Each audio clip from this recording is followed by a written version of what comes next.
Observons ces 4 surfaces identiques. Leur R vaut 1 unité. Dans 3 surfaces, une partie est coloriée. Elle représente une portion de l'unité, c'est-à-dire une fraction. Mon unité est partagée en 1000 parts, toutes identiques. Vous pourriez vous amuser à les compter, mais je pense bien que ça serait un petit peu long. En fin de compte, il y a 10 colonnes, 100 lignes, donc 10 fois 100, ça me donne bien 1000 parts en tout.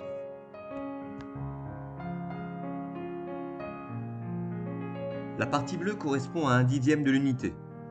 En voici la preuve.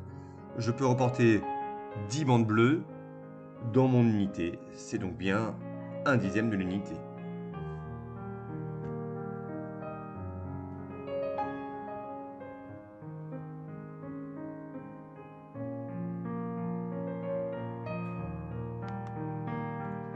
La partie verte correspond à 1/100 de l'unité.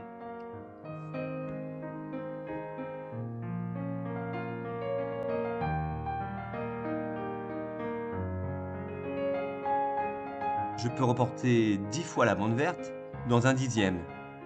Donc, 10 centièmes, ça me donne 1/10.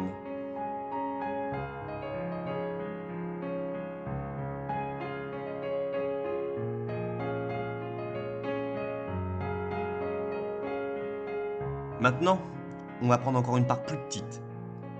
On va prendre les toutes petites parts. Je vous l'ai dit, il y en avait 1000. Donc, chaque part représente 1/1000.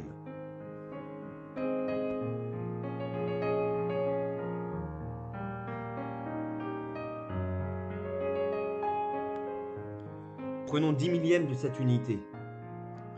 On se rend compte que c'est la même surface que 1/100.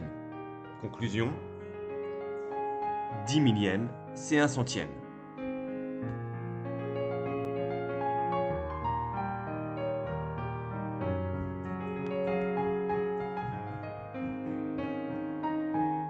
Un dixième, c'est une part de l'unité partagée en 10. 1/100, c'est une part de l'unité partagée en 100, mais c'est aussi 1/10 que j'ai partagé en 10. 1/1000, c'est une part de l'unité partagée en 1000, mais c'est aussi 1/10 que j'ai partagé en 100 ou 1/100 que j'ai partagé en 10. Dans cette animation, on voit bien que j'ai 10 dixièmes, 100 centièmes, 1000 millièmes qui est égal à une unité.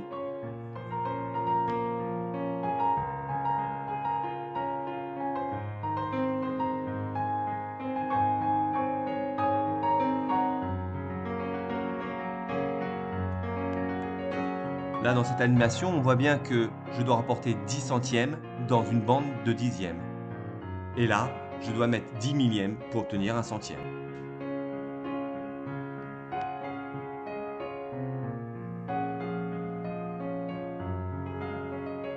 Voici les égalités que vous devez retenir. Et il y a toujours un rapport de 10 entre les dixièmes, les centièmes et les millièmes.